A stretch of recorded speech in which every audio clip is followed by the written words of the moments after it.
Күрделі химиялық есептерді шығару арқылы студенттердің келешекте есепті талдап, ой өзегін өткізуге үйренеді. Есептің мазмұнын саралып, шығарып жолдарын таңдалынады. Есепті шығару үрдісі кезеңінде теориялық бөлімді пәнаралық пәндермен ұштастырып, қажеттілігі туындайды. Сондықтан да үнемі күрделі есептерді шығару арқылы студенттердің олимпиадаға есептерін шығару үйренеді. Енді мысалдар келтірейік. Бірінші есеп. 100 грамм темір пластинкасының мыс купаросының ерітіндісінде батырғанда, мыс қонған пластинканың кептіріп қайтадан өлшеген. Оның массасы 101,3 болған. Пластинкадағы қонған мыстың массасын анықтаңдар. Осы есепті шығару үшін біз оның қысқаша мазмұнын жазуымыз керек. Келесі кезеңде шешуін қарастырамыз. Шешу үшін реакция теңдеуін жазамыз. Реакция теңдеуі келесідей болады. Химиялық теңдеу бойынша темірдің әр атомы малярдық массасы 56 грамм моль, мыстың катионын ығыстырады, яғни ерітіндіде малярдық массасы мыстың 64 грамм моль. Өткен әр бір атом темірдің орнына пластинкаға бір атом мыс қонады. Олай болса, пластинканың салмағының өзгерісі темір мен мыстың малярлық массаларының айырмасына болады. Ол 8 грамм моль болып табылады. Эксперименттік мәліметтер бойынша пластинкаға тәжірибеге дейін және тәжірибеден кейінгі салмақтарын айырмашылығы мындай болған. 100,1-ді 100 граммды алып тастасақ, 1,3 грамм болды. Міне осы өткізген талдаудың нәтижесінде есептің шығару негізгі көзі болып саналады. Әрі қарай есепті әртүрлі әдіспен шығаруға болады.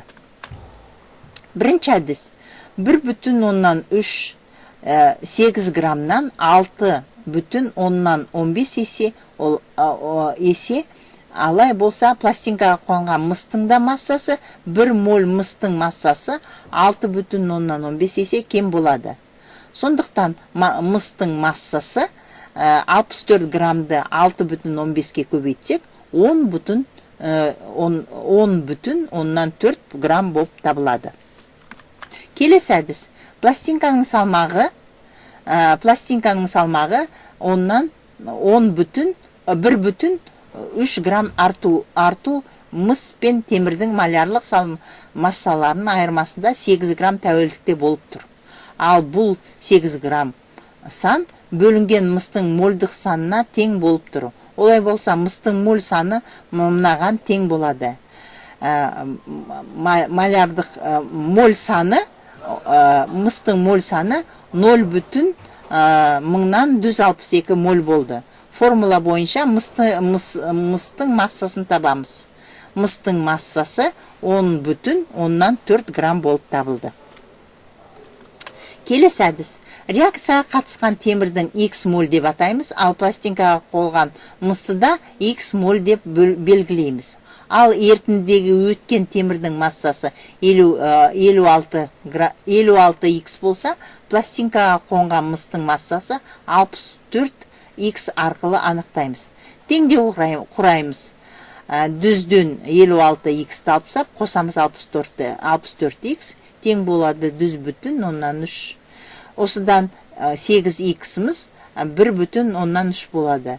Ал X-іміз 0,162 моль. Сондықтан мыстың массасы 10,4 грамм болып шығады. Төртінші әдіс. Егер 1 моль мыс бөлінсе, ол 64 граммге сәйкес келеді. Онда пластинканың салмағының айырмасы 8-ге тең. Олай болса, мыстың массасы, мыс массасы бөлінсе, пластинканың айырмасы 1,3 болады. Осыдан пропорция құрамыз. 64 қатынасы массаға, 8 қатынасады 1,3-ге. Мыстың массасы 10,4 грамм болып шығады. Сондықтан жауабы пластинкада қонған мыстың массасы 10,4 грамм болады. Екінші есеп. 1,6 грамм калий бромидін ертісінде құрамында хлор бар бромның 6 грамм қоспасы қосылады. Қоспаны кептіреді. Сонда 1,36 грамм тұз қалдық болып қалады. Қоспадағы хлордың проценттік массасын анықтаңдар. Алдында айтып кеткендей, бұл есепті шығару үшін біз қысқаша мазмұнын жазамыз, және де калий хлорид бромидін ертісінде құрамындағы броммен әрекеттеседі. Реакцияға қатысқан калий бромидін массасын арқылы хлордың массасын анықтау болады. Бұл есепті шығару үшін біз калий бромидінің молярлық массасын табамыз. Ол 119 грамм мольға тең болады. Тағы да калий хлоридінің массасын да табамыз. Ол 74,5 моль болады. Химиялық теңдеу бойынша 2 моль калий бромиді 1 моль хлормен әрекеттеседі. 1 моль хлор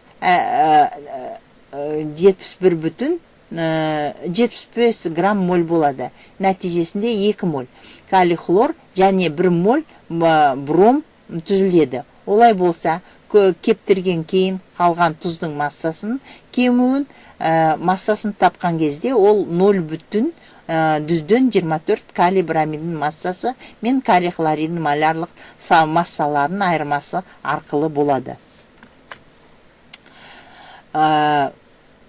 Ал енді молярлық массасының айырмашылығы 44,5 грамм моль болады.